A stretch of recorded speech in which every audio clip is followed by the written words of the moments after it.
साथियों नमस्कार, जोहार। जीटी रोड लाइव में आपका स्वागत है। मैं हूं अभिषेक सिंह। झारखंड की राजनीति में क्या कुछ बड़ा विस्फोट होने वाला है।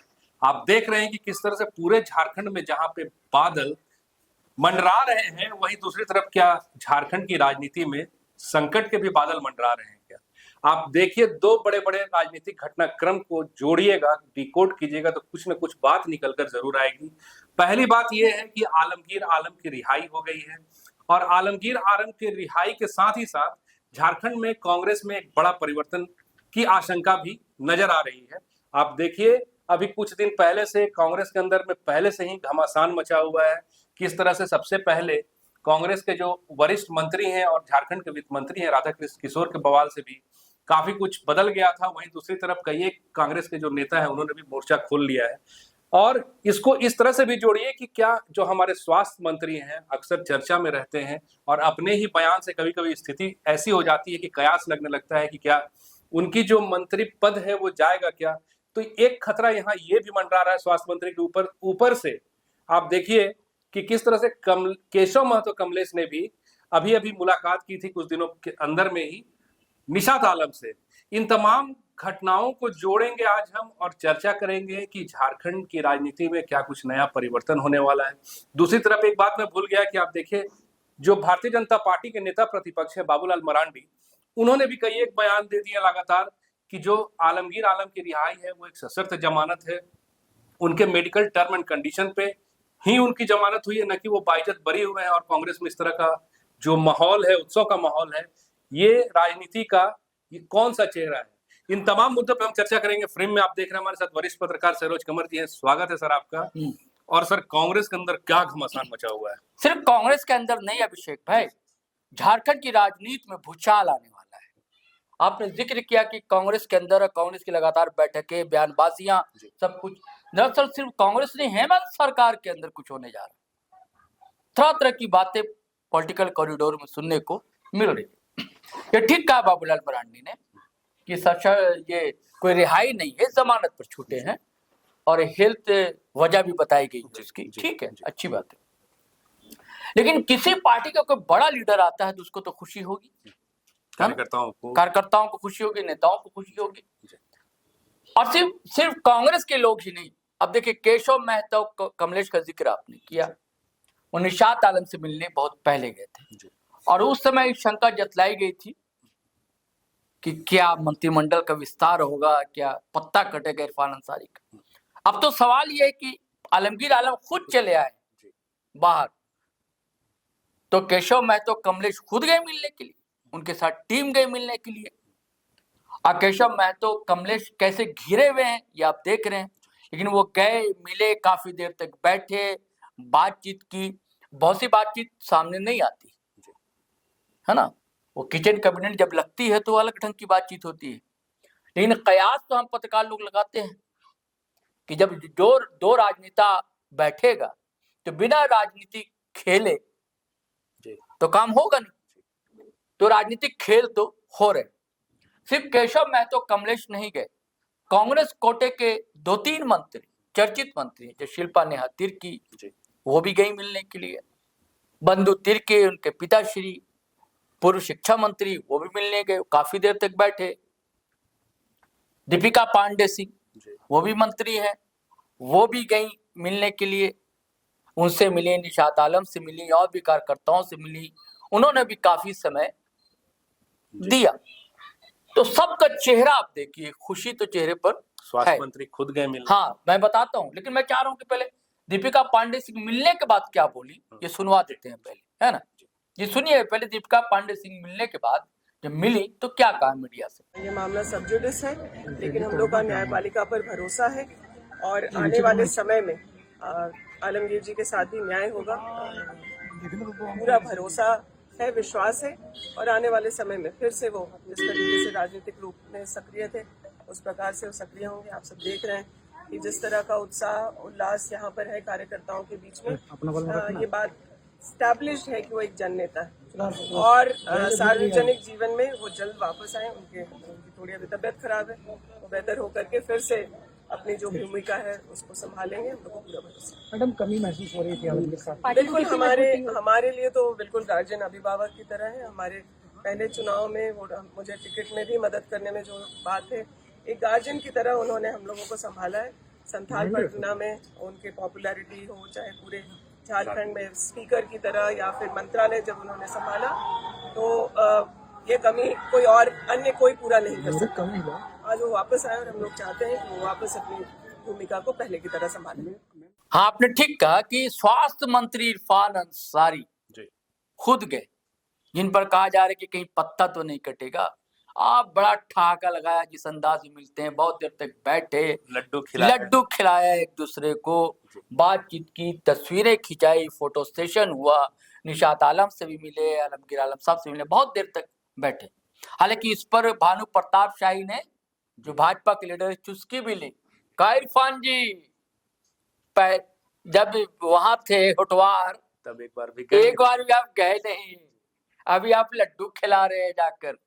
तो ये सब तो राजनीतिक बयानबाजियां होती रहती है, लेकिन ये बड़ा अर्थ रखता है कि इरफान अंसारी का भी जाना मिलना, और दोनों बड़ा सहज ढंग से मिले। बॉडी लैंग्वेज दोनों की आप देखें तस्वीरों में तो बहुत सहज ढंग से मिले, जैसे मिलना चाहिए।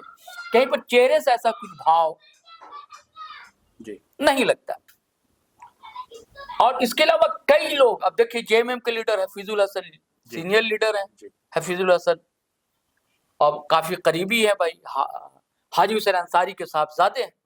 हालांकि लोग आरोप लगाते हैं कि अनुकंपा पे हैं, मंत्री बने हैं। खैर, जो कि ये राजनीति में जैसे होता है, वो भी गए मिलने के लिए, और वो भी काफी देर तक रहे। और राजमहल के बड़ा लोकप्रिय विधायक एमटी राजा, वो भी जेएमएम से है। और हेमंत सोरेन मुख्यमंत्री के करीबी बताए जाते हैं, क्योंकि असम में जो चुनाव हुआ था, बड़ी अच्छी भूमिका रही उनकी एमटी राजा की, वो भी गए थे। और कई लोग गए थे साथ, वो भी काफी देर तक बैठे, बातचीत की। तो बातचीत ये सिर्फ, मुझे नहीं लगता कि सिर्फ केवल औपचारिक बातचीत होगी, इसके पीछे कोई ना कोई तो राजनीतिक मायने होंगे ना अभिषेक भाई। आपको नहीं लग रहा कि राजनीतिक मायने होंगे? क्योंकि जैसी उठा पटक मची हुई है कांग्रेस के अंदर भी, तो जेएमएम भी तो सब कुछ खामोशी से देख रहा है और समझ रहा है चीजों को। और आलमगीर आलम कोई नौसिखवा लीडर तो है नहीं, बिहार के समय से रहे हैं विधायक, काफी मंजे हुए हैं, और उसके बाद स्पीकर भी रहे हैं विधानसभा के, मंत्री भी रहे हैं। अब एक आरोप लगा है, अब केस चलेगा, जमानत पर तो छूटे हैं ना। तो अब सवाल है कि क्या मंत्री बनेंगे कि नहीं बनेंगे। अब ये निर्णय तो हेमंत सोरेन को लेना है, कांग्रेस हाईकमान को लेना है। और देखिए, इसे अभी जो हंगामा मच रहा था, राधा किशोर के बयान आए थे, और सब कई लोगों के बयान आए, सुखदेव भगत के बयान आए, मंदू तिर्की के बयान आए, सबके बयान आए। अब बैठक होने वाली थी 18-19 मई को, के राजू आने वाले थे, स्थगित कर दी गई। बैठक कभी नहीं हो रही, नहीं आ रहे हैं राजू साहब, पता नहीं घबरा गए हैं, डर गए हैं, क्या बौखलाहट, कुछ और खेल चल रहा है राजनीतिक गलियारे में, क्या उठापटक हो रही है, क्या रणनीतियां बनाई जा रही हैं, क्या सही में राज्यसभा चुनाव का इंतजार किया जा रहा है। नाराजगी तो पार्टी के अंदर पूरी नाराजगी है पूरी तरीके से, बिल्कुल, तो चाहे वो कार्यकर्ता या संगठन से जुड़े लोग। अब आलमगीर आलम क्या इसको संभालेंगे? लेकिन इन सब सारे घटनाक्रम के बीच जब छूट कर आना है ना, आलमगीर आलम साहब क्या बोलते हैं, क्यों ना हम लोग इसको सुनवा दिया जाए। और सुनिए कि आलमगीर आलम ने दरअसल कहा क्या। इंतजार तो करना ही पड़ा हमको। उस दिन भी याद है कि पार्लियामेंट का चुनाव चल ही रहा था। लोहरदगा चुनाव प्रचार करने के बाद दूसरी जगह गए, फिर उसके बाद साहिबगंज जिला गए थे प्रचार के लिए, घर में थे। और मुझे लगता है कि 14 तारीख ईडी का नोटिस मैंने हमको जाने के लिए बोला। हम घर से यहाँ पर आए थे as a law bending people. हम कानून का सम्मान करते हैं। हम 450 किलोमीटर दूर में थे। संडे के दिन में नोटिस 3-4 बजे हमको मिला और हमने मन बनाकर वहाँ से निकले और मंगलवार को हमने यहाँ आए। उसके बाद का सारे इतिहास तो आप लोग जानते हैं, उसको दोहराना नहीं चाहते हैं। और करीब 2 साल हो गया आज। 2 साल के बाद आज हमको जेल से मैंने क्या बोलते बेल के तहत हम आए यहाँ। एक बात की खुशी हमें है सर सामने देखिए कि हमने इन 2 सालों में हमारे क्षेत्र के जो लोग थे या जो मेरे शुभचिंतक रहे, वो बराबर जेल में जाकर मिलने की कोशिश करते रहे। कभी मुलाकात हुई, कभी मुलाकात नहीं हुई, कभी मैसेज हमारा घर में छोड़ा। तो मुझे यही बात का ये लगा कि हम अपने ज़िंदगी में जनता के बीच में रहकर जनता के लिए जो थोड़ा बहुत किए थे, वो ये जनता इस बात को याद रखा। 4 दिन 5 दिन पहले 1-2 वर्कर मेरे पास गया था, शायद उसी दिन हमारा बिल का अनाउंस भी हुआ था बाद में 11 तारीख। आज भी देखे वो लोग हैं, हम पूछे, बोले घर नहीं गए, आपका इंतजार कर रहे। ये उपलब्धि हमारे लिए बहुत बड़ी बात रही। और इस दौरान ये भी हमें पता चला जो कौन अपना कौन पराया, ये चीज़ हमको भी पता चल गया है। और जो है हमने सबको विश्वास किया, अपना समझा, सबके लिए हमने काम किया है। मेरे यहाँ भेदभाव कभी नहीं रहा। कभी कभी किसी पर कभी कभी भी रहा कि नहीं, हमको महसूस हो रहा है, लेकिन हम यही कहेंगे कि हमारा थोड़ा मन जो है काफ़ी बड़ा है। हमने जो है क्षमा करने की भावना हमारा खून में लगा हुआ है, बसा हुआ है। इसलिए हम कहेंगे सब मेरा है और सबके साथ हम हैं। और आगे आने वाले दिन आगे क्या करेंगे नहीं करेंगे, ये तो बात की बात है। अभी तबीयत भी मेरा ठीक नहीं है, कर उसे थोड़ा दिक्कत हो रहा है गला में। अब इलाज करेंगे, फिर घर जाएंगे, फिर आप लोग बीच में आएंगे। सर, आपकी गैर मौजूदगी में 2 चुनाव हुए, पार्लियामेंट के और फिर असेंबली के। पाकुड़ से पूरा प्यार विजय जी भी बगल में बैठे हैं, उनको भी मिला और मैडम रिकॉर्ड वोटों से जीत कर आई। पाकुड़ की जनता को धन्यवाद देना चाहेंगे, पाकुड़ की जनता को, राजभवन लोकसभा की जनता को। जिस दिन हमको नोटिस मिला और हमको लगता है कि सोमवार या संडे था, तो वहाँ हमारा पहले से ही कार्यक्रम तय था।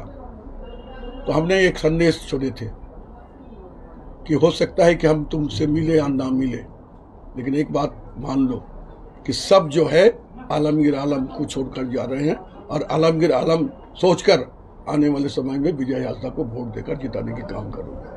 वहाँ की जनता ने किया है, इसलिए उनको भी आभार व्यक्त करते हैं वहाँ के जनता। क्या आपको ये महसूस होता है कि 24 में पहले हेमंत सोरेन, उसके बाद आलमगीर आलम को गिरफ्तार कर राजनीतिक रूप से आप लोगों को कमजोर करने की साजिश हुई? ये तो एनालिसिस आप लोग ज़्यादा हमसे बेहतर कीजिएगा, यही हम बात बोलेंगे। इसका एनालिसिस सबसे ज़्यादा आप लोग कर सकते हैं। सर, आपके आने के साथ चैलेंजेस बहुत हैं। कहा यह जा रहा है कि सरकार और कांग्रेस के बीच में हमें सब महसूस नहीं हो रहा है। हमारा सीएम भी बहुत मैच्योर आदमी है और वो सबको लेकर चलते हैं। और बाकी रही जाने वाले दिन में क्या होगा नहीं होगा तो हम नहीं जानते हैं। स्वस्थ होंगे, सबसे मिलेंगे, बातचीत करेंगे, राजनीति करें या ना करें ये भी हम आज बोलते हैं, लेकिन हम जहाँ हैं वहीं हैं और सबके लिए काम करेंगे। सार्वजनिक जीवन में जब हमारा शुरुआत हुआ था तो मैं अब तो ये मेले बनेंगे ये बात को सोच कर नहीं होते। हमने पढ़ लिख कर आए थे, मेरे फादर डेथ कर गए थे, तो गांव के लोगों के काम करते थे। गांव के लोगों ने हमें मुखिया बनाया, भाई पंचायत में लाया, फिर एमएलए बने, फिर मिनिस्टर बने, स्पीकर बने, तो सब उन्हीं के बाद देना, उनके साथ तो हमें। सर, एक आखिरी सवाल, क्योंकि आज देखिए आप सबसे तो हम चाहेंगे कि जन जागरूकता पैदा करना, और जो आम चुनाव जो हो रहा है, कहीं हम लोग टीवी में वहाँ भी देखते हैं, वहाँ तो टीवी का फैसिलिटी है जी। अब चुनाव की जीत का एक जो है एक लंबा लकीर खोजने का जो है वो लोग कोशिश कर रहा है। और जहाँ तक हम भी एसआईआर का खिलाफ नहीं है, लेकिन वैसे लोगों का होना चाहिए, उसका आइडेंटिटी बढ़िया से बढ़िया तरीका से होनी चाहिए, ये वट नहीं होनी चाहिए। और हमारा भी ये मंशा रहा कि हम इस देश के नागरिक हैं, सब हम मिलकर रहेंगे। बाहर का आदमी आकर हमारे खाने में कि वही भाग बटाए, ये भी हमें बर्दाश्त नहीं है।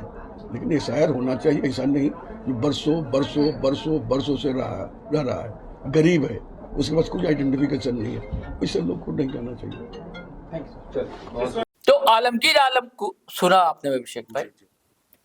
अब जो हम लोग चर्चा कर रहे थे कि मंत्री, लेकिन आप ये तो कह रहे हैं कि मेरा स्वास्थ्य ठीक नहीं है, हम अभी डॉक्टर को दिखाएंगे, यानी कि इलाज कराएंगे, यानी कि रेस्ट करेंगे। तो इसके माने ये है कि जो लड्डू खिलाया इरफान अंसारी ने वो असर कर रहा कि है। भैया बच गए जी जी नहीं है, क्योंकि इनके इस बयान से तो यही लगता है। लेकिन साथ में ये भी कह रहे हैं आलमगीर साहब की कितनी लोकप्रियता या कैसे जनता उनके लिए ये बेचैन रही है, उत्साहित थी, कैसे मिलती थी जुलती थी। हालांकि एक वीडियो उन्होंने ये भी कहा कि जो करीबी होते हैं तो वो जो करीब होने का ढोंग करते हैं राजनीति में, वो लोग वैसे नहीं आए। अब इनका इशारा किधर किधर था आप समझ सकते हैं, है ना। लेकिन जब ये कहते हैं कि मैं अभी आराम करना चाहता हूँ, इलाज कराऊंगा, तो मुझे नहीं लगता है कि अभी मंत्री पद ये संभालेंगे। जी।